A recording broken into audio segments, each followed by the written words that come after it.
Du weißt, du kannst jetzt in die Küche gehen und das machen und kannst sofort damit beginnen. Ja? Ja, du kannst genau. nämlich selber beginnen, du kannst dich selber in die Küche stellen. Und du kommst in diese Eigenverantwortung, weil du diese Zusammenhänge verstehen lernst. Ja.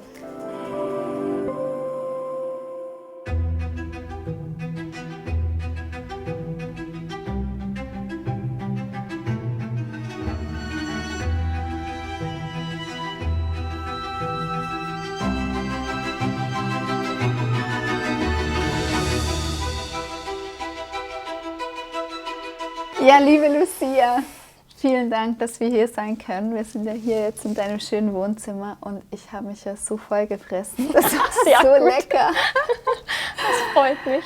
Vielen Dank, dass wir hier sein dürfen. Und ja, vielleicht erzählst du kurz was von dir, wer du so bist und wo wir hier sind. Und ja, dann sehr gerne. Gehen wir sehr weiter. Gerne. Ja, vielen Dank, Priscilla, dass auch ihr da seid. Ich freue mich mega, dass ich heute die Möglichkeit habe, heute dieses Interview mit dir zu führen, und vielen Dank auch an Jonas. Hinter der Kamera. Genau. Ja, kurz zu mir. Ich heiße Lucia, bin 31 Jahre alt. Ich komme ursprünglich aus Österreich und wohne noch in Luzern, bevor es bald nach Zofingen geht. Ja. Ein neuer Lebensabschnitt für Ganz euch. Genau. Ja. Genau. Ja, und ich bin gelernte Konditormeisterin und deswegen war das so lecker heute, ha? Wahrscheinlich.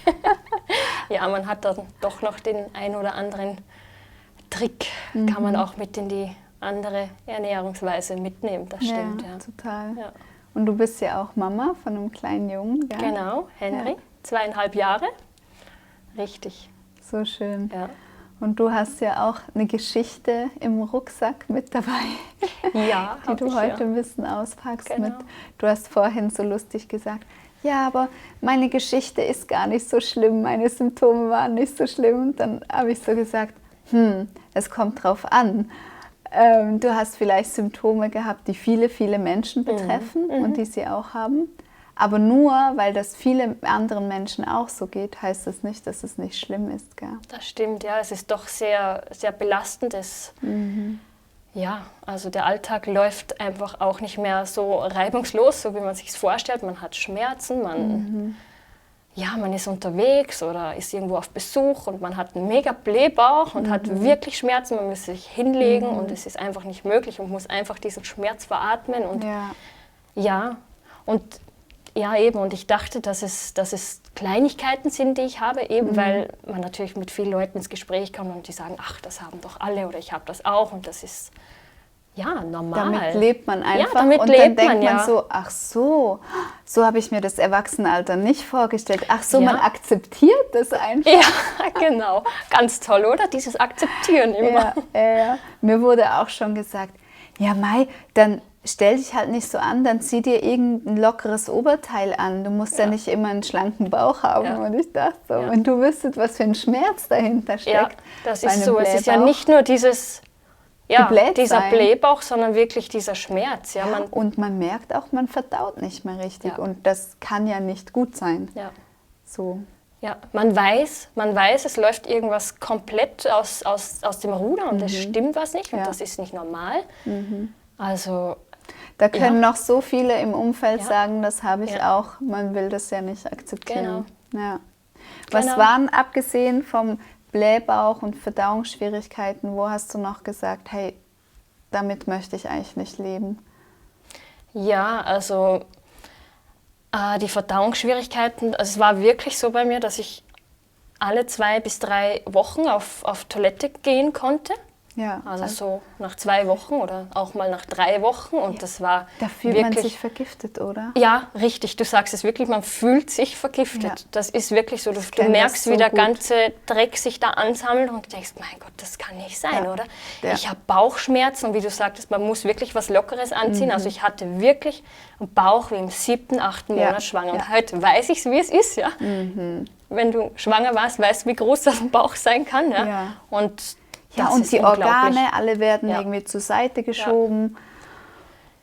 Ja, crazy. Ja, weißt du, was ich immer gemacht habe, wenn ich wusste, jetzt muss ich funktionieren und es geht nicht mehr, weil es ist ja auch so ein Energierauber. Ich habe mir Kaffee in Einlauf gemacht. Oh ja, das kenne ich. Grüner Kaffeeeinlauf? Ey, nee, ich Oder habe normal? richtigen Kaffee. Das habe ich auch später gemacht, aber Oh mein Gott. erst nach 10 Jahren. Ja, bei mir waren es auch 10 Jahre. Ich wusste dann Jahre. erstmal, okay, man kann das mit grünem Kaffee machen, man muss sich Ja. auch mal einlesen, die ganze Materie, warum Ja. man.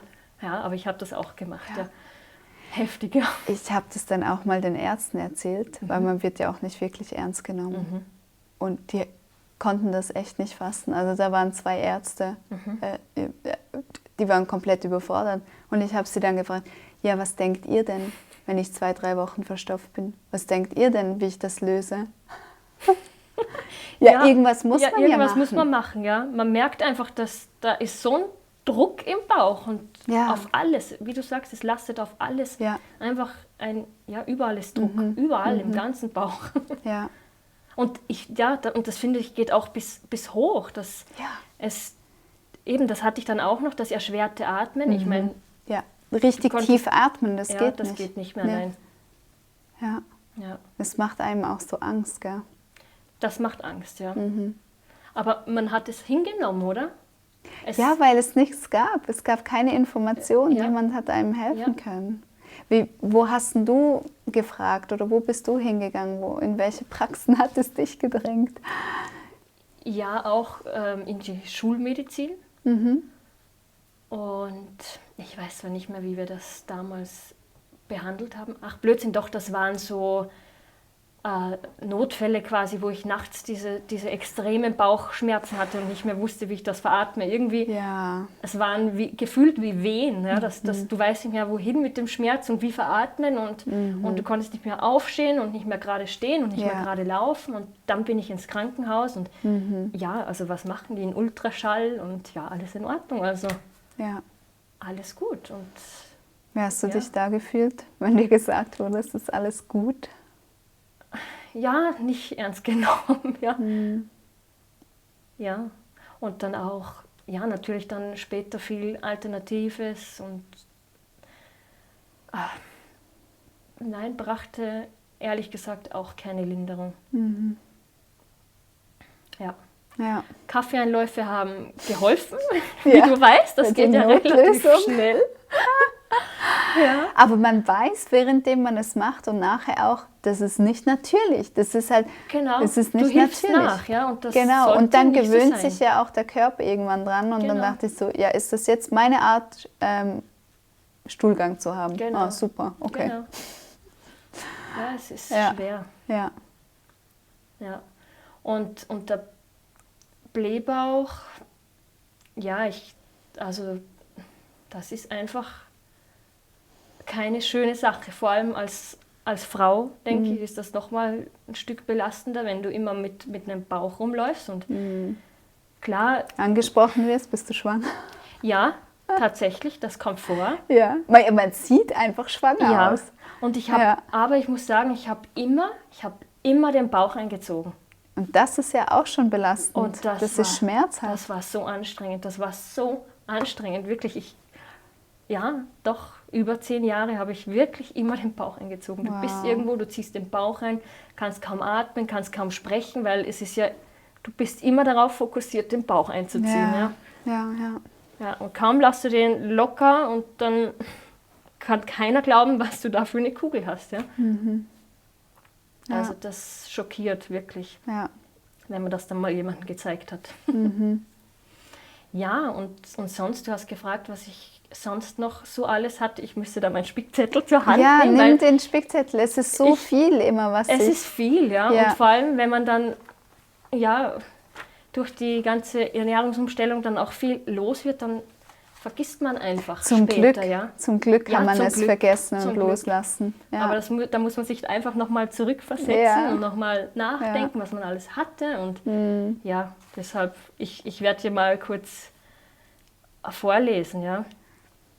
Also ich muss sagen, in der Kindheit hatte ich nicht sehr viele Probleme. Also so wie es bei anderen vielleicht ist, dass sie schon als Kind viel Probleme hatten, Neurodermitis oder sonst irgendwelche Dinge. Das hatte ich nicht. Ich kann mich nur erinnern, dass ich mit 7 oder 8 Jahren auf dem Bett stand und wirklich nach Luft geringt habe. Ich habe einfach keine Luft bekommen und ich stand am Bett und ich habe immer so, und du kriegst keine Luft, ja, du kannst ausatmen, aber das Luftkriegen war so schwer und ich bin dann auch mit meiner Mutter, sind wir zu Ärzten gefahren und du kriegst halt so ein Inhalationsgerät oder irgendwie so ein Spray oder irgendwas war da drin, ich weiß es nicht mehr. Es war dann irgendwann wieder weg, aber es kam immer so phasenweise. Aber es war auch etwas, mit dem man gelebt hat. Ja. Und ja, Pickel, die fast jeder Jugendliche hat, irgendwann so ab einem gewissen Alter fing das an.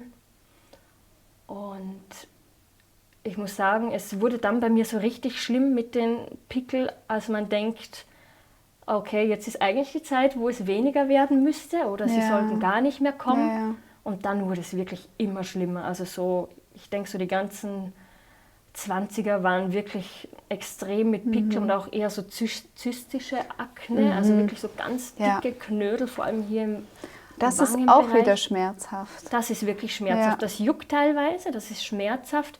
Und teilweise sind mir die auch in der Nacht aufgeplatzt. Ja. Ich habe heute noch Narben davon, aber sie sind mir in der Nacht aufgeplatzt und das Eiter und das Blut ist raus. Und es war wirklich, wirklich schlimm. Und jetzt, wo wir drüber sprechen, fällt mir ein, ich habe dann später, als es wirklich nicht besser wurde, habe ich einen Spezialisten, damals habe ich in Düsseldorf gelebt, Spezialisten aufgesucht und habe mir dort wirklich Tabletten verschreiben lassen. Also auf hormoneller Basis dann? ich weiß es nicht mehr.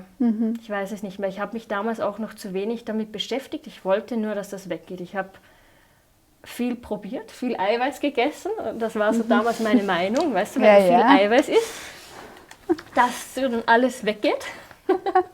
Aber das war nicht so. Ja. Und dann habe ich mir diese Tabletten verschreiben lassen und das war auch Pflicht, dass du da einmal die Woche vorbeigehst beim Arzt und dir Blut abnehmen lässt, um zu gucken, ob die Leberwerte aufgrund dieser Tabletten noch in Ordnung sind.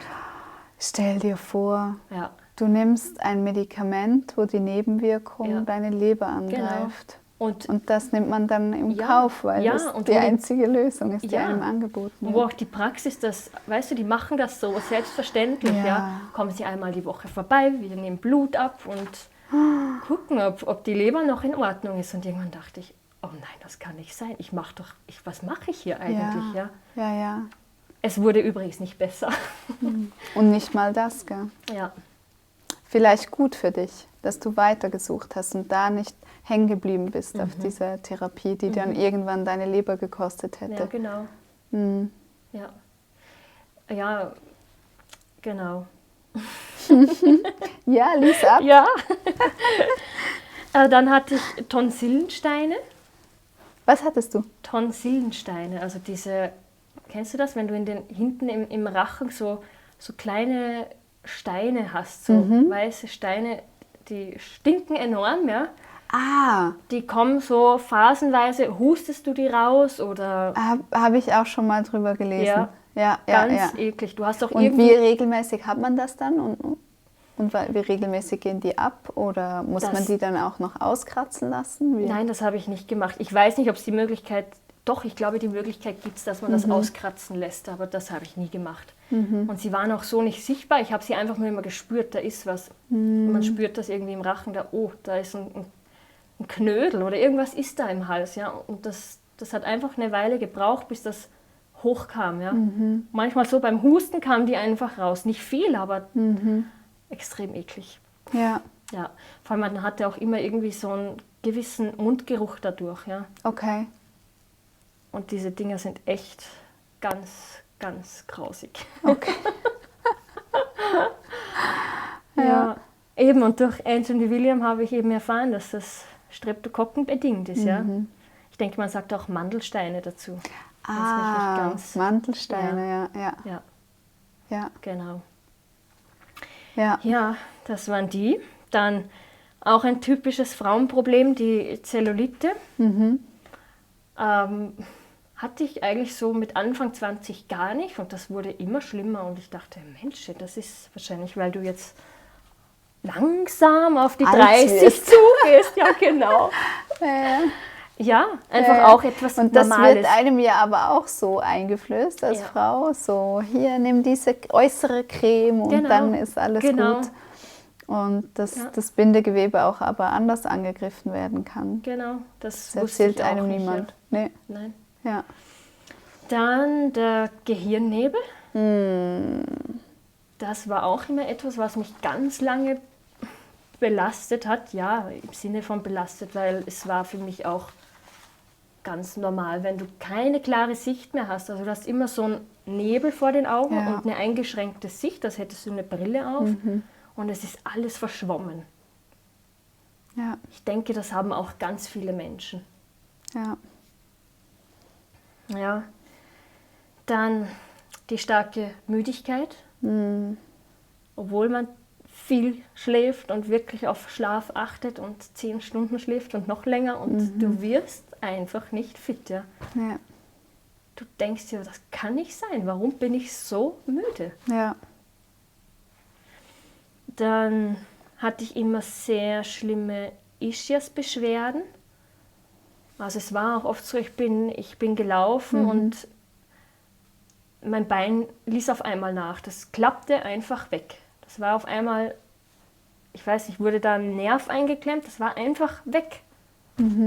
Das hat mich total beim Gehen verlassen. Also ich bin nicht umgefallen, ich bin nicht gestolpert, aber ich spürte, oh, es wird locker. Und immer lockerer und jetzt muss ich einfach ein bisschen aufpassen und dann, klack, ist es weg. Ja. Und es rastet dann wieder ein oder es geht dann wieder, aber trotzdem, dann hast du immer wieder Schmerzen. Also. Ja. Dann, ja, also in meiner letzten Beziehung war ich sehr streitsüchtig, wo ich aber sagen muss, das war jetzt kein Streit, der sich einfach so ergab oder wirklich ein Streitthema gab, sondern ich weiß, ich wollte einfach immer streiten. Ich hatte so Bock auf Streiten. Ich habe wirklich immer einen Streit gesucht. Ja? Also total abnormal. Ja. Also ich war so happy, wenn ich streiten konnte. Ja? Ja. Also ich habe das war schon so eine Sucht, wie eine Adrenalinsucht. Ja, das war tatsächlich eine Sucht. Ja? Total erschreckend. Also mit dem, was ich heute weiß über Ernährung und dass da eben Süchte auch sich entwickeln können. Und also es ist heftig. Und dann eine Streitsucht, oder? Wo man nicht denkt, dass du da mit Ernährungsumstellung etwas erreichen kannst, oder? Ja, dass plötzlich das Ruhe heftig, und Klarheit in das eigene Körpersystem reinkommt. Ja, genau. Ja.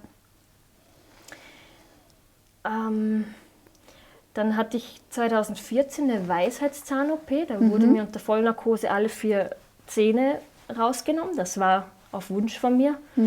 Und seitdem ist meine Zunge, sie ist nicht ganz taub, aber sie kribbelt einfach extrem. Also jetzt auch, sie kribbelt immer, seit 2014, jeden Tag. Sie kribbelt, sie schmerzt. Ich kann auch teilweise wirklich nicht richtig sprechen dadurch. Es ist einfach immer etwas extrem Störendes. Ja.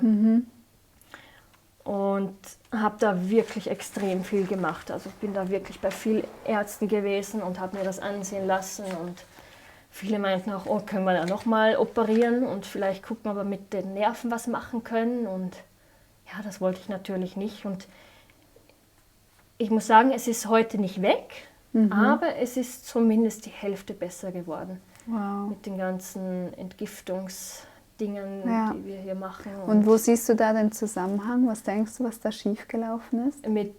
Ich denke, mit den lokalen Anästhesien, weißt du, die Schwermetalle, denke ich.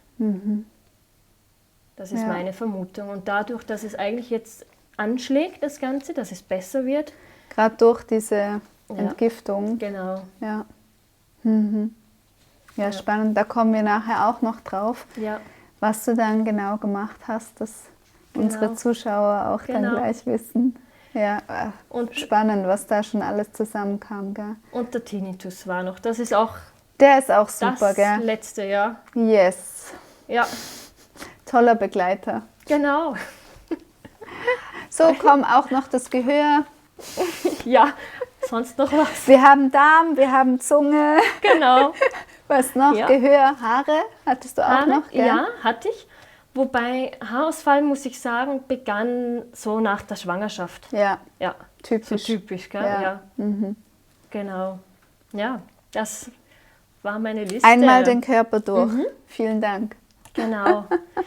Ja, und ich bin heute so froh, dass ich auf diese Ernährungsform gestoßen bin, weil man weiß einfach nicht, wo das alles endet.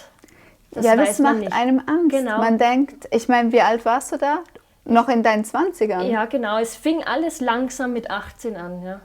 Ja. Und dann denkt man so, okay, da will ich nicht wissen, wie das Genau. ausschaut, wenn ich 50, 60 oder 70 Genau. bin. Ja. Und das macht wirklich Angst. Du weißt nicht, was da noch alles kommt, ja. Ja. Und man merkt es auch nicht, oder? Es kommt vielleicht jedes Jahr etwas Neues dazu. Genau, du und dann denkst, hat man oh, das eine akzeptiert, dann Genau. kommt das nächste. Genau. Ja. Ja. Wie waren deine Gedanken zu deinem Körper gegenüber? Weil, also ich hatte da echt Hasszustände zum Teil. Ich dachte so, danke für gar nichts, mein Ja, Körper. Genau. Ja, ich glaube, ich bin damit noch. Ich hatte nicht so viele Gedanken mehr dazu. Einfach funktioniert. Ja, Mhm. genau.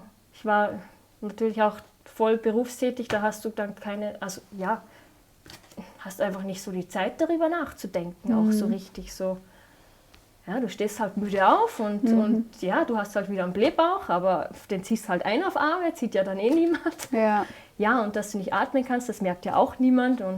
Also im aber man Außen hat's gelebt wirklich- eigentlich, genau. weißt du? Solange es die anderen nicht merken und ich äußerlich funktioniere, ist ja alles in Ordnung. Genau. Aber was ist mit dir, weißt du? Du, Ja, ich dein hab- Leben, deine Träume. Ja, also ich habe damals, glaube ich, einfach noch nicht so viel auf mich geachtet. Ja, Und das kam tatsächlich mit der Ernährungsumstellung, weil da musst du ja, wenn du etwas verändern willst, gesünder werden willst oder gesund werden willst, dann musst du auf dich achten, oder? ja, es Da geht musst nichts du- daran da vorbei an musst der du. Selbstfürsorge. Richtig. Ja. Ja, da haben wir es, die Selbstfürsorge. Ja. Und ich denke, da kommt man an den Punkt, wo man merkt, shit, da ist wirklich niemand draußen, der mir Genau. hilft. Ich glaube, ich muss mich selber da Richtig. rausziehen. Wann war für dich dieser Punkt erreicht, wo du gemerkt hast, nee, das kommt nichts mehr. Ich muss das rausfinden. Ja, das war nach der Schwangerschaft, als ich dann merkte, oh, jetzt fallen mir die Haare aus. Meine Müdigkeit wurde dann wieder extrem schlimm, also noch schlimmer als davor.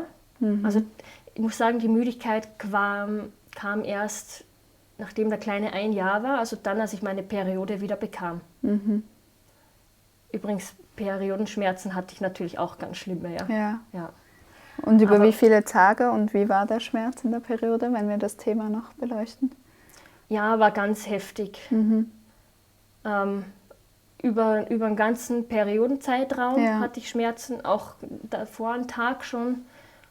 Und extreme Blutungen und Oh ja, das hatte ich auch. extreme Bauchschmerzen. Ja. Wirklich ganz schlimm. Ja. Und ich habe 5 bis 8 Tabletten am Tag genommen. Ja, Um das ist dann irgendwie zu überleben. Ja. Genau. Ja.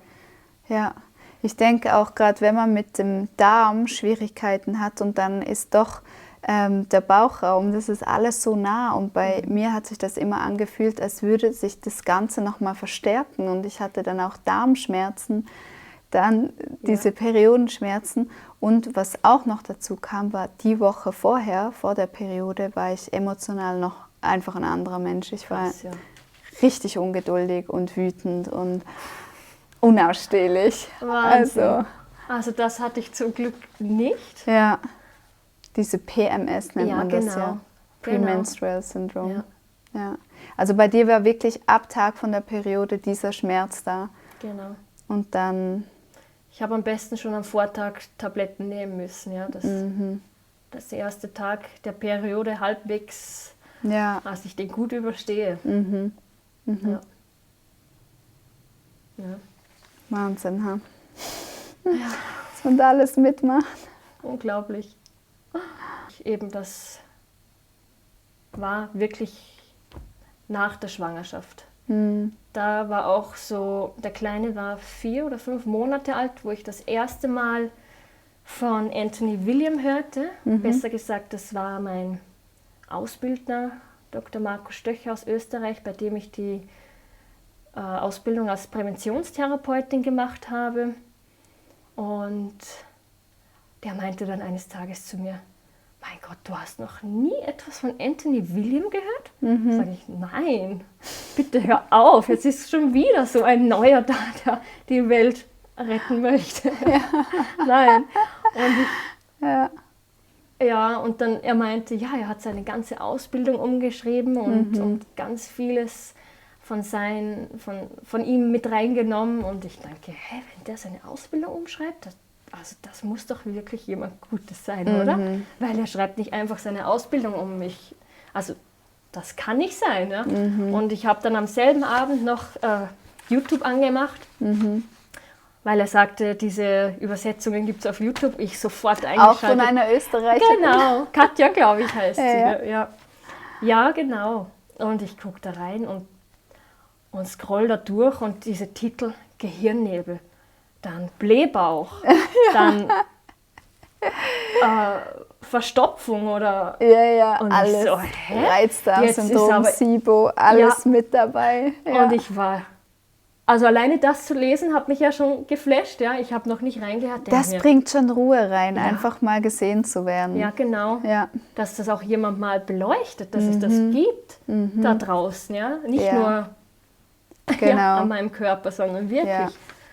Und ich höre da rein und denke mir, wow, also das ist es. Also das ist es. Also du sitzt da mit Tränen in den Augen und denkst dir, wow, ich muss damit starten.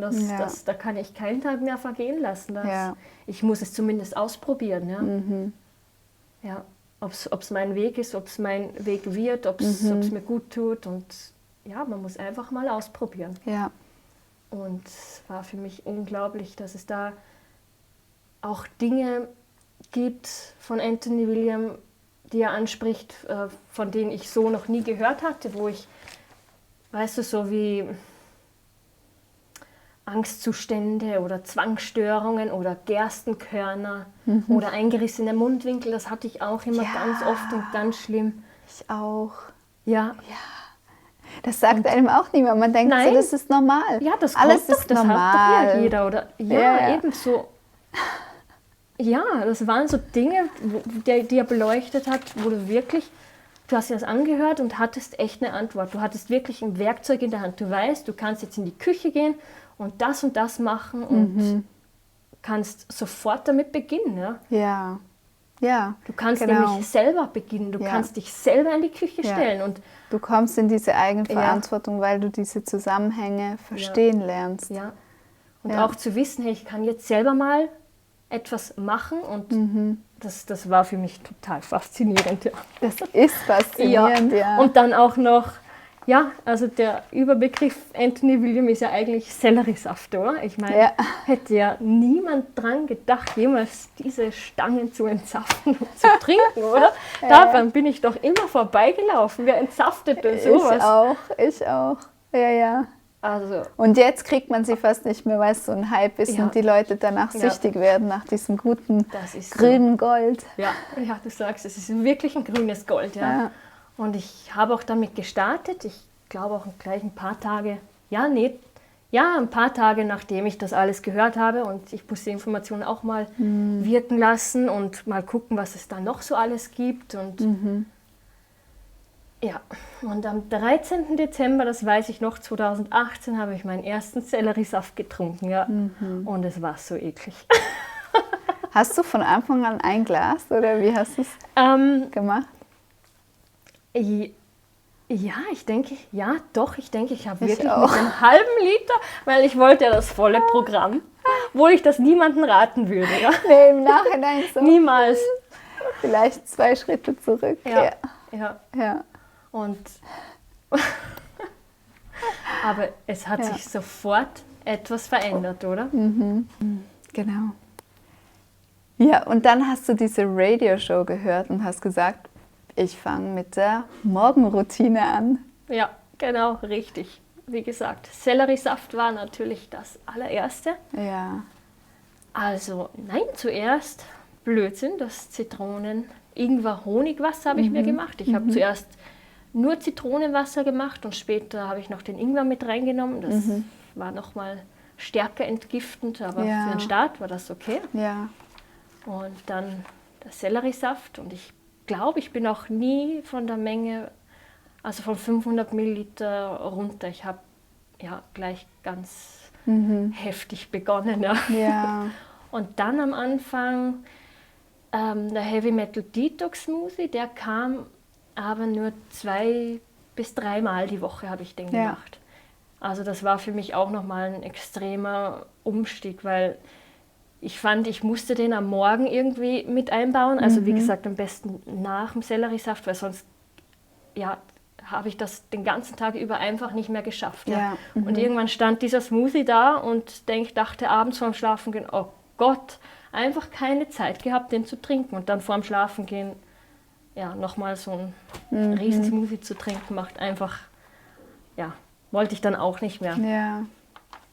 Ja, und das war so der Einstieg. Und die No-Foods habe ich ganz schnell aus dem Speiseplan gestrichen. Also da bin ich wirklich sehr konsequent. Und irgendwie hat man auch keinen Bock mehr, gell? Wenn man diese ganzen Informationen hört, was diese Lebensmittel mit uns machen, denkt man so, ey, nein danke, ich möchte gerne mein gesundes Leben zurückhaben. Ja, richtig. Weißt du, was ich gerne gesagt habe? Ich betrachte das wie Plastik. Ja. Nein, also das war auch nochmal so ein Ding zu hören, was Eier mit uns machen und welche Industrie dahinter steckt, dass wir ja nicht aufhören, Eier zu essen oder auch Milchprodukte und noch mehr Proteine essen, egal ob pflanzlich oder nicht pflanzlich, aber meistens dann in tierischer Form. Ja. Und das ist echt heftig, also das ist unglaublich. Das hat mich wirklich schockiert und hat mir wirklich die Augen geöffnet. Ja. Tatsächlich. Also das war mir auf einmal so klar.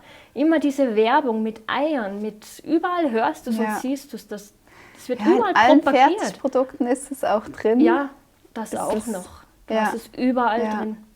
Und wie war das für dich dann, diese Umstellung vom Kochen her? Ich meine, du kommst ja von der Richtung Kochen.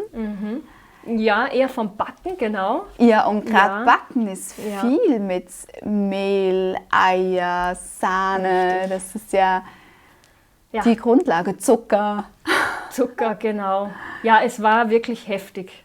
Also ich habe Sachen ausprobiert, wo ich dachte, boah, ist das eklig, das kannst du einfach nicht essen. Ja? Also es war auch für mich ein sehr harter Umstieg und nicht einfach, weil ich habe auch versucht, einen Ersatz zu finden. Ja. Aber es hat mir einfach nicht geschmeckt oder es ist nichts geworden und habe es dann weggeschmissen. Ja, war nicht einfach, aber ich bin einfach immer dran geblieben und habe immer wieder probiert und das Rezept für mich umgemodelt oder einfach so, dass es dann Anthony William-konform wird. Und ich muss sagen, also das Essen, was wir heute von dir essen durften, das war ja so lecker. Also diese ganze Arbeit, die du da schon investiert hast, die hat sich ja sowas von gelohnt. Das freut mich. Ja, und daraus ist ja auch was Schönes entstanden, aber dazu kommen wir später noch. Ja. Du warst ja dann noch in dieser Entgiftungsphase. Und wie war das? Weil man sieht das oft auf Instagram bei Anthony William. Die Leute entgiften und nachher geht es ihnen einfach blendend. Genau. Die Probleme sind weg. Sie sind einfach weg.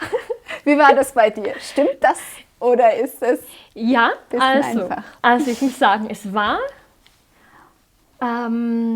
12, 13, 14 Monate in etwa, war es wirklich, also ging alles wirklich super gut. Meine Haut war so toll, ich habe mich echt nicht wiedererkannt. Also ich hatte keine Pickel mehr. Und es waren auch sonst die Probleme bestimmt so um die 50% besser geworden oder 50 bis 80. Es war extrem viel. Ich hatte ganz schnelle Erfolge, auch der Gehirnnebel, der war sowieso nach 3 Wochen schon weg. Ja. Und die Müdigkeit? Die Müdigkeit, ja, die ging ganz langsam weg. Also wirklich, da musste ich mich wirklich rannehmen. Und, und der Tinnitus dann? Ja, der ging auch sehr schnell weg. Ich bin am Nachdenken, aber ja, auch so ungefähr nach einem Jahr. Also ich habe wirklich vieles Also vieles habe ich wirklich gar nicht mehr und vieles habe ich einfach nur noch zu, ja, vielleicht zu 20%. Ja. Was werden das?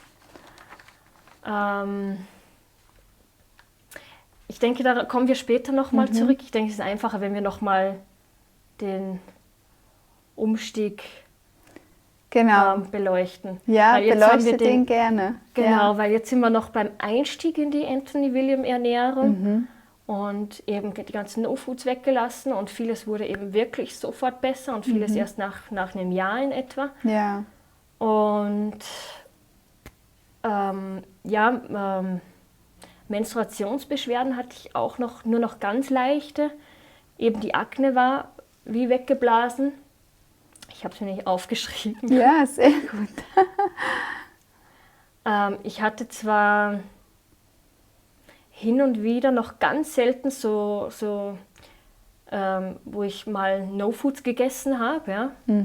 Also so mal ein Ei oder ja, meistens Weizen, weil das ist etwas, wenn du irgendwo hingehst oder dich irgendwo triffst oder mit Leuten unterwegs bist, ist wirklich total schwer. Und das habe ich gegessen, habe es aber auch immer sofort bereut. Also in derselben Sekunde mit einem Blähbauch und dann und Schmerzen und Verstopfung dann gleich wieder und dann ein paar Tage später wieder Akne und dann immer als ich dann No-Foods gegessen habe, kam nicht oft vor, es war im Jahr vielleicht 4, 5 Mal, also es war wirklich nicht oft. Aber ich habe immer gemerkt, das ist falsch, weil es kamen dann wirklich grippeähnliche Symptome, also wirklich, mein ganzer Körper war schlaff, ich hatte Halsschmerzen, es war ganz schlimm. Und ich hatte zuvor noch nie im Leben eine Grippe. Und das war so echt, das war auch ein Rückschlag. Ja. Das war hart für mich, dass ich da auf einmal grippeähnliche Symptome bekomme. Oh, ja. Da denkt man so, was? Ich lebe so gesund. Wie kann das sein, dass ich jetzt eine Grippe bekomme? Und nach welcher Zeit war das, der Umstellung? Ja, ich würde sagen, das war so wirklich so in den ersten 14 Monaten. Ja. Und es kam auch oft ein bisschen später. Also ich hatte irgendwas gegessen und das kam dann so vielleicht so 1 Monat oder 2 Monate später. Und das war wirklich heftig für mich. Also vor allem, weil ich es so noch nicht kannte, auch noch nie hatte davor. Weißt du, man ist davor total ungesund. Und man isst Eier, Weizen, Milchprodukte, ja, Mais, Soja. Gut, Soja habe ich eigentlich immer sehr wenig gegessen, aber Fett natürlich. Und du isst das und du bist eigentlich, ja, stabiler, Körper, ja. Ich sage immer so, der Körper ist einfach wie am Überleben. Und dann fängt man in diese Detox-Phase an. Der Körper beruhigt sich langsam, er kann loslassen. Und dann hat er sich so daran gewöhnt, dass du sein Schutzengel bist und dass du auf ihn aufpasst. Und machst so eine Ausnahme. Und dann kommt das doppelt, dreifach zurück, weil der Körper natürlich immer noch in dieser verletzlichen Reinigungsphase ist und dann kann er das nicht handeln. Ja. Und dann krank zu werden ist so ein bisschen... Ja, und dass da einfach nur ein Stück Pizza ausreicht. Ja, genau. Aber ich denke dann auch immer, es ist auch gut, weil wir Menschen wären nämlich so. Du würdest ein Stück Pizza essen, nach einem Monat wieder, dann vielleicht nach 2 Wochen wieder, weil es ist ja nichts passiert, passiert. Aber wenn die Körperintelligenz aktiviert ist, dann sagt ihr dir super schnell, ey, noch nicht, nicht mit mir. Ja, okay. Und dann kam irgendwann einmal der Februar 2020, also in diesem Jahr. Ja. Und das war so ein Moment, wo ich sagte, okay, jetzt habe ich so lange mich an die Ernährungsform gehalten, ich möchte noch mal einen drauflegen. Also den Smoothie haben wir dann täglich getrunken, also jeden Tag. Und immer eben nach dem Selleriesaft, weil das war einfach der Frühstücksersatz eigentlich auch. Genau, das ist eine Riesenmenge und dann bist du wirklich satt, dann brauchst du echt nichts anderes mehr. Und der kam wirklich täglich dazu. Und dann fing ich auch langsam an, die Nahrungsergänzungen und Tinkturen zu nehmen. Und das hat mich dann irgendwie nochmal anhand meiner Haut total aus der Bahn geworfen. Ich dachte, so im März, es war ja im März, dann kamen auf einmal so ganz leichte Pickel. Oh nein, was ist jetzt los? Okay, ich denke, okay, du bist kurz vor deiner Periode, alles gut, es ist alles normal, es ist vielleicht einfach wieder eine Umstellung. Oder Und klar, es war mir schon bewusst, jetzt trinkst du den Heavy Metal Detox Smoothie jeden Tag und die Nahrungsergänzungsmittel, also das macht natürlich schon noch mal etwas mit einem. Aber es wollte nicht aufhören. Also es war März, dann war April, Mai, Juni, Juli, August und ich denke, hey, aber meine Haut wird echt nicht besser. Es kam diese zystische Akne wieder dazu, wirklich diese dicken Knödel. Und das macht einem so Angst, oder? Man denkt, das kann doch jetzt nicht wahr sein. Ja, es hat mich wirklich, ich war am Boden zerstört. Also ich hatte auch, ich habe überlegt, diese Ernährungsweise einfach, es kann nicht sein. Ich stelle meine Ernährung um und dann habe ich das, Und dann gehst du raus und du weißt, die Leute gucken und die wissen auch, dass du dich eben so ernährst und dich so gesund ernährst und dann hat sie diese Pickel, und überall am Hals, Wangen, es waren auch so ganz weiße, es waren Pusteln, so wie so ganz kleine Eiterpusteln, auch wirklich sichtbar und wie gesagt eben diese dicken Knoten. Und dann kam langsam irgendwann ein ganz starkes Jucken am Körper dazu.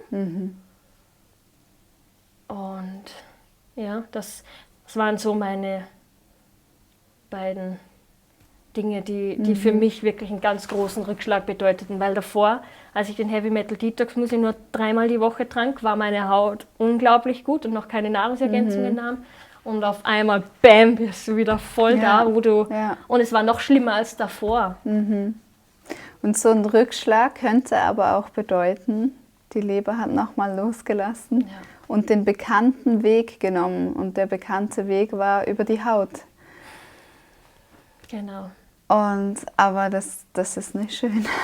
Nein, es ist nicht schön. Und ich habe mich dann nochmal tiefer befasst damit und nochmal die Bücher, also in den Büchern nachgeschlagen und recherchiert.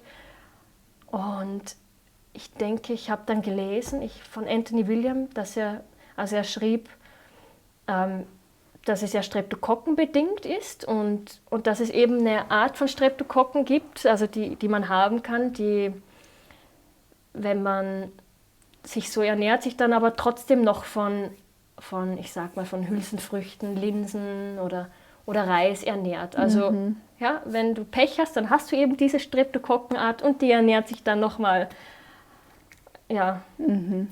eben vielleicht von Hülsenfrüchten. Und das wollte ich einfach fast nicht einsehen, weil ich habe schon so viel umgestellt.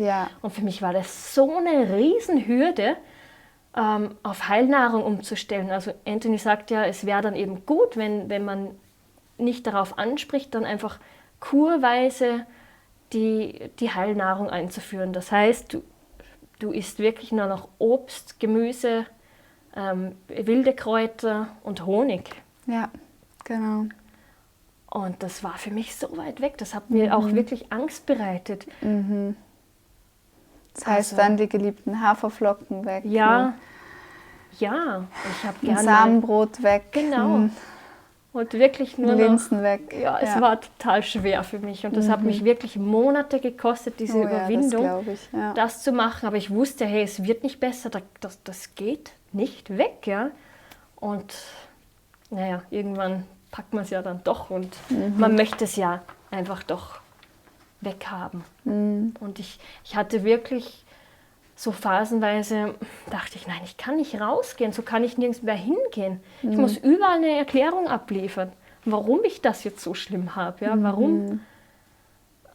Warum ich mich so ernähre und das dann so rauskommt. Und das hatte ich einfach irgendwann satt, immer erklären zu müssen, warum, wieso, weshalb. Und Ja. Das ist mega belastend, ja. Ja. Und ja, genau. Und dann hatte ich auch so ab Februar eben, habe ich auch wirklich gar keine Ausnahme mehr gemacht. Also ich bin dann auch, also ja, bei Freunden oder wenn du mal irgendwo eingeladen bist, dann sagst du einfach auch ganz offen und ehrlich, hey, es ist lieb von euch, danke für die Einladung. Ich bringe meine eigenen Sachen mit, ja. Das ist auch eine sehr große Überwindung. Ja. Ja, weil man möchte das Gegenüber nicht beleidigen. Das ist so, ja. Weil die kochen natürlich extra für einen und ja, das hat mich auch ziemlich viel Überwindung gekostet, ja.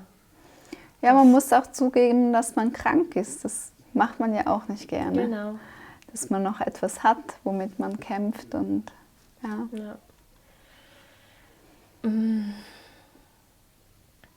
Ja, also wie gesagt, Februar 2020 nochmal die Umstellung, dann das starke Jucken am Körper, die Pickel kamen zurück, der Haarausfall ging weiter, also das wurde auch absolut nicht besser. Dann hatte ich wieder phasenweise einen stärkeren Blähbauch auch und vor der Menstruation, also das war ganz auffällig, dass ich dann wieder einen Blähbauch auch bekam, wobei der Blähbauch davor nicht unbedingt was mit der Periode zu tun hatte, sondern aber es war eben vor der Periode auch nochmal und währenddessen auch ganz extrem. Also das kam wieder komplett zurück, wobei das vorher auch weg war. Dann hatte ich wieder diese Mandelsteine, die auch ab und zu wieder hochkamen. Dann ganz schlimm war für mich auch diese Atembeschwerden, also einfach dieses nicht einatmen können. Ja. Und ich habe ja früher wirklich alles probiert, also Atemtherapien und ja, egal, man probiert ja auch so einiges, ja, haben wir auch schon besprochen, aber das war ganz schlimm für mich, weil das raubt einem wirklich Kraft. Du kriegst keine Luft, dir ist schwindelig, es dreht sich, du brauchst aber Kraft für den Haushalt, für den Kleinen und hast sie aber nicht mehr. Einfach nur durch dieses nicht atmen können. Es war immer bei jedem Atemzug, du weißt, du kriegst verdammt nochmal keine Luft. Ja? Ja. Und das kam auch wieder zurück. Dann kam eine Schlaflosigkeit zurück. Also die hatte ich davor auch teilweise schon ein bisschen, vor allem mit dem Kleinen. Natürlich hat er auch viele Nächte nicht richtig geschlafen. Natürlich, das ist die eine Sache, aber dann, als er anfing, wirklich zu schlafen, konnte ich nicht mehr schlafen. Das war ganz, ganz schlimm belastend. Also er schlief und ich lag einfach nur wach daneben und habe stündlich auf die Uhr geguckt oder habe die Kirchenglocken gehört und dachte, oh nein, noch eine Stunde vorbei. Und so lag ich dann immer wirklich von 1 bis 6 lag ich wach. Ja. Das war wirklich schlimm. Und das kam und ging, aber dann so im April kam das wieder so richtig zurück. Aber auch nicht lang, ich sag vielleicht so 2 Monate. Aber und trotzdem 2 Monate in Angst, dass das alte Leben wieder zurück ist und dass das alles gar nichts gebracht hat. Das ist belastend. Das ist sehr, sehr belastend, ja. Und natürlich nochmal durch die Umstellung habe ich auch also wirklich einen wässrigen Durchfall auch bekommen über einen ganz langen Zeitraum. Ich denke, das waren auch ungefähr um die 2 Monate, ja. Aber man hat gemerkt, also das kann man rückblickend sagen, dass es wirklich nochmal ein Schub der Entgiftung war, dass das einfach nochmals sein musste, ja. Dann bin ich einfach noch stärker belastet vielleicht als jemand anderes, ja. Dann hat das davor nicht gereicht, dann muss ich einfach nochmal eins drauflegen, ja. Und und dann ab August, also vor 3 Monaten, habe ich dann komplett auf die Heilnahrung bin ich umgestiegen, und ich merke, dass es langsam besser wird, ja. Es ist noch nicht alles komplett weg, aber ich würde sagen, vieles ist nur noch zu 10 oder 20% da. Da kommt wirklich noch ganz selten. Super, aber dann hast du da wirklich wieder Boden unter den Füßen. Und auch die letzten Perioden waren wirklich angenehm, würde ich fast sagen. Oh, schön. Kein Blähbauch, ich hatte echt keine Schmerzen auch mehr oder wirklich nur ganz leicht und absolut okay. Also ich war echt oder bin wirklich zufrieden mit dem Weg der Heilnahrung und werde ihn wahrscheinlich jetzt auch noch länger gehen. Ich werde nicht aufgeben, bevor ich nicht wieder komplett mich wohlfühle. Ja, unbedingt, Ja, klar, die Haare, das ist auch noch so ein Thema, das ist auch noch nicht so ganz gut. Das denke ich, braucht wirklich extrem viel Zeit. Die Haut ist seit August, vielleicht habe ich noch ein Drittel von dem, was ich vorher hatte, aber es ist wirklich, ich bin zufrieden und ich merke, das hilft, wenn man wirklich auch phasenweise Hülsenfrüchte und Haferflocken, glutenfreien weglässt und das kann echt nochmal ganz, ganz viel bewirken. Ja. Aber es hat mich extrem viel Überwindung gekostet, diesen Weg der Heilnahrung. Jetzt die zweite Stufe nochmal zu gehen. Genau. Ja, weil man denkt, jetzt habe ich schon so viel umgestellt und schon so viel verändert und so viel gelernt. Wirklich? Jetzt nochmal eine Schippe obendrauf? Ja, das kostet einem gefühlt dann nochmal alles. Aber ich denke, wenn man mal angefangen hat, man möchte das auch nicht aufhören, weil man spürt, was es bedeutet, wenn man die eigene Verantwortung übernehmen kann. Also die Verantwortung für die eigene Gesundheit, wenn man das wirklich doch, das lohnt sich, das wird. Und wenn man das einmal erlebt hat, ist es dann beim zweiten Mal, hast du ja dieses Wissen in dir. Nee, das wird sich lohnen. Auch wenn es mich gefühlt alles kostet. Ja. Und ich könnte wirklich niemals wieder zurück in die alte Ernährung gehen. Also das wäre für mich undenkbar. Also es macht, auch diese ganze Ernährungsumstellung macht so viel mit einem. Ja, nicht nur, dass ich einfach Beschwerden loswerde, sondern wirklich, man wird viel klarer im Kopf. Du fühlst dich geerdeter, du bist stärker, du bist kräftiger. Und wie gesagt, also wir haben vorher schon drüber gesprochen, heute gehe ich an der Fleischtheke vorbei und ich kriege wirklich, wirklich Gänsehaut. Ja. Es läuft mir kalt den Rücken runter. Es kommen mir fast die Tränen und am liebsten würde ich zu den Menschen hingehen und sagen, hey, weißt du, was Fleisch machen kann mit dir? Oder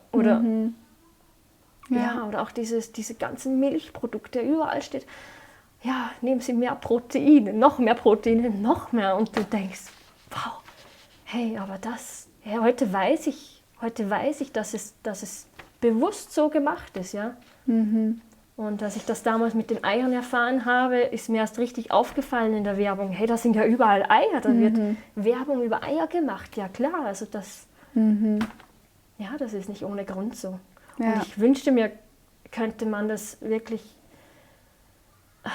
den Menschen irgendwie nur mal nahe bringen oder mal einfach so, dass sie mal kurz darüber anfangen nachzudenken. Es wird so viel bewirken, ja. Ich meine, es fängt ja schon so früh an, die Kinder kommen krank zur Welt oder die Schwangerschaft verläuft nicht gut, sind andauernd beim Arzt und dann kommen die Kinder krank auf die Welt. Also krank, vielleicht haben sie Gelbsucht oder einen Ausschlag oder sie erbrechen einfach andauernd und wenn sie Milch trinken. Ja, und dieser Wunsch, der dann in dir gewachsen ist, zu sagen, ich wünsche mir so sehr, dass Menschen an diese gesunde Nahrung herangetragen werden.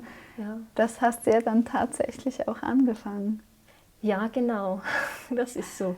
Und weißt du, da birgt auch so viel Heilkraft da drin, dass man heilt sich auf körperlicher Ebene, aber auch auf geistiger, so wie du erwähnt hast, mit dieser Streitsucht. Und du hast auch gesagt, es ist so viel Klarheit und Ruhe in dein System gekommen, dass auch das komplett weggegangen ist, dass du viel ruhiger geworden bist.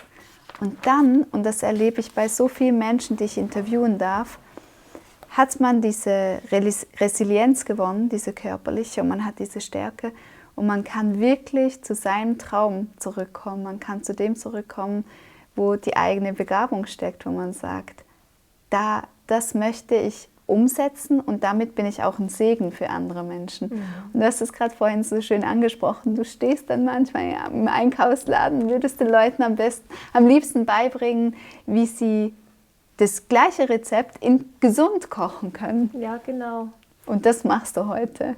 Ja, das mache ich heute. Das ist mir wirklich ein ganz großes Anliegen, weil ich einfach sehe, wenn ich den Leuten sage, hey, lass das und das weg, also den ganzen No-Foods aufzähle, die fallen einem fast tot um und sagen, hey, ja, das kann ja nicht sein. Woher nimmst du deine Proteine? Woher nimmst du... Ja, wie sieht eine Mahlzeit aus? Du musst ja verhungern. Genau. Ja, ich verhungere. Ja. Und das kann ja nicht sein, dieser ganze Fruchtzucker, dass du überhaupt noch stehst. Ja, wie? Und du isst mehr als eine Banane am Tag. Ich meine, spinnst du? Ja. Nein, es ist wirklich, also, ja, Fruchtzucker ist auch ein ganz großes Thema bei den Leuten. Die glauben das nicht. Also die sagen, hey, das kann nicht sein. Ja, weil es uns so beigebracht wurde. Ja. Ich meine, das ist super interessant für die Industrie, wenn sie sagen können, der Fruchtzucker ist genauso schlecht wie der Zucker, dann nimm doch einfach da den Riegel, den Schokoriegel und hier. Oder was sie auch sagen ist, wenn du so viel Obst und Gemüse isst, das kann doch nicht sein, dieses ganze gespritzte Zeug, weißt du, was du da an Gift in dich hineinschmeißt. Ja?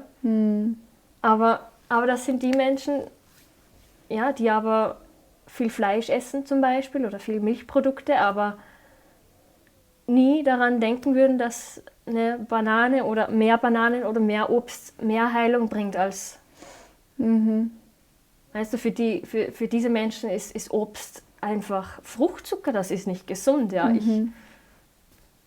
Fleisch ist gesünder, aber... Ja. Aber die Menschen wissen nicht, dass das Fleisch, also sie haben noch nie was über das Adrenalin gehört, ja. Ja.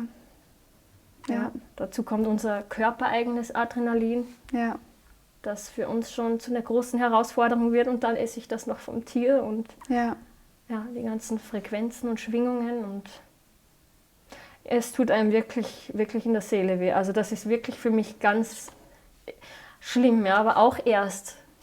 Ja, ich glaube, es ist so wenn man natürlich vieles erkennt für sich und sich selber geheilt hat, dann ist es schwierig zu sehen, wenn es anderen noch nicht gut geht. Und ich glaube, die positive Art und Weise ist dann, wenn man sein Wissen anderen weitergibt, auf eine gute Art und Weise. Und zwar nicht in der verurteilenden Art, sondern in der liebevollen. Und du bist Gründerin von Lucy Eat With Me und du hast ein Workshop-Konzept entworfen, wo du mit Menschen ganz praktisch in die Küche gehst und auch in die hauseigenen Küchen mal ausmistest mit ihnen, Ersatznahrungsmittel besorgst und ihnen ganz einfache Rezepte zeigst und zeigst, hey, so einfach ist es zu machen und so lecker schmeckt das. Ja, das ist wirklich, also das ist mir echt ein großes Anliegen, dass die Menschen schnellen Einstieg finden in diese Ernährungsform. Also klar, jetzt wird vieles gestrichen, aber viele wollen darauf nicht verzichten und dann sage ich ihnen, wie wir das ersetzen können. Ja? Also klar, vieles ist nicht ersetzbar, das ist halt nun einfach so.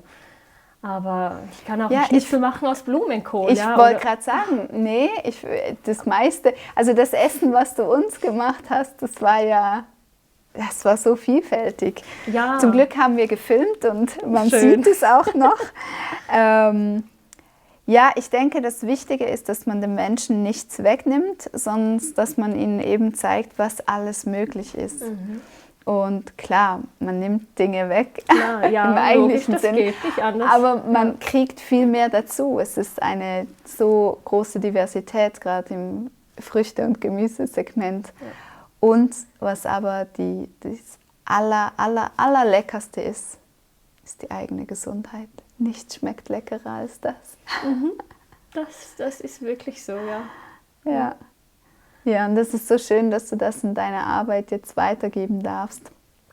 Und hast du da noch so einen Erfahrungsbericht, irgendein Beispiel, was dich ermutigt hat jetzt in deiner Arbeit?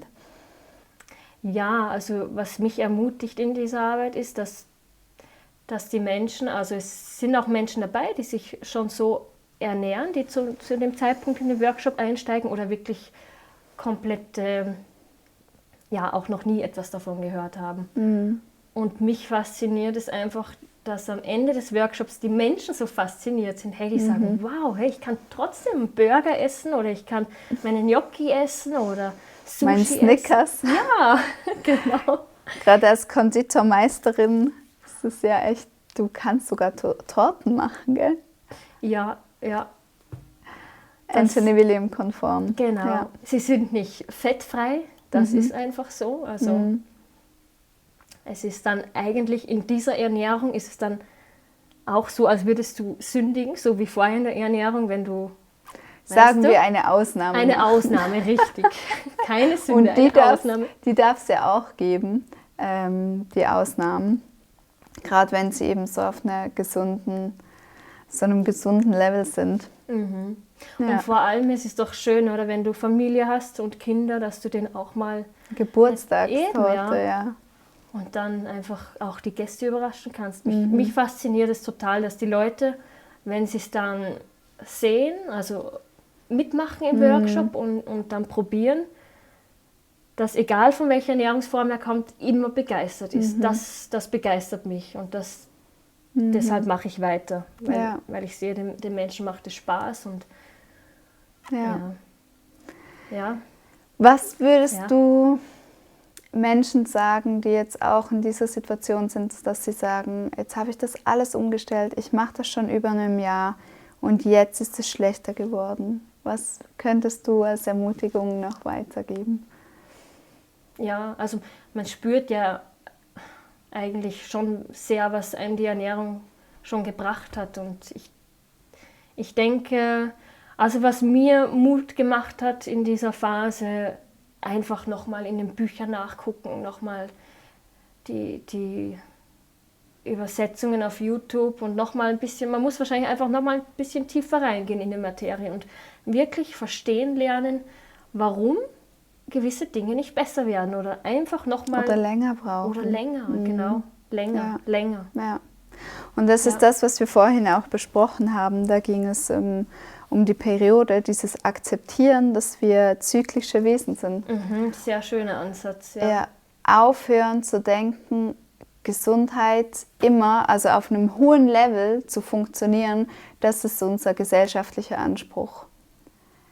Aber dass wir eben diese zyklische Wesen sind und wie eine Blume, dass sie eine Winterzeit haben, eine Frühlingszeit, eine Sommerzeit und eine Herbstzeit, dass wir da auch in diese Akzeptanz kommen können und sagen, ja, okay, da ist noch ein Virusstamm, das ist nicht sexy, das ist nicht cool, das ist nicht schön. Ich gehe da jetzt nochmal durch und ich gehe da auch in die Annahme. Und das kann auch bedeuten, dass man nochmal in die Trauer geht und sagt, okay, ich weine drüber. Ich hätte es mir anders gewünscht.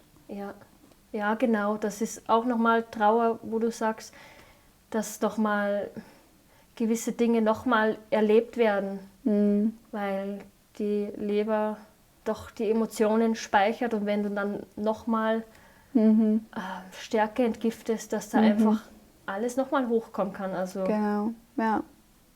Ja, und gerade bei Menschen, die schon über Jahre, so wie wir, chronisch erkrankt sind oder waren, da hat sich so viel abgespeichert an Ängsten, an Verletzungen, dass das dann nochmal, dass man das alles nochmal durchlebt, dieses Trauma, das braucht Zeit zu heilen. Ja, und ich kann wirklich ermutigen, ich denke, wenn man es versteht und nochmal nachlesen kann und also selber wirklich versteht, was hier passiert, warum das nochmal so ist, dann finde ich, ist es absolut einfacher, das Ganze nochmal anzunehmen. Ja. Wirklich anzunehmen und sagen, hey, okay, das ist jetzt nochmal eine Entgiftungsstufe und das schaffe ich. Das habe ich vorher gut geschafft und jetzt nochmal. Ist okay. Ja, sehr schön. Ja, vielen Dank, dass ihr dabei wart und der Geschichte von der Lucia gelauscht habt. Und ja, wie ihr seht, es ist alles ein Auf und Ab.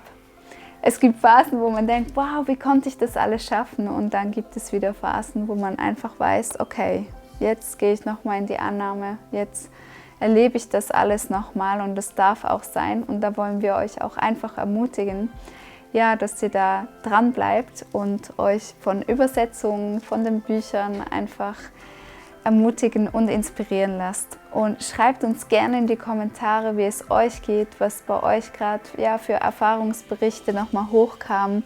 Wir freuen uns immer wieder drüber zu lesen und im Austausch zu bleiben.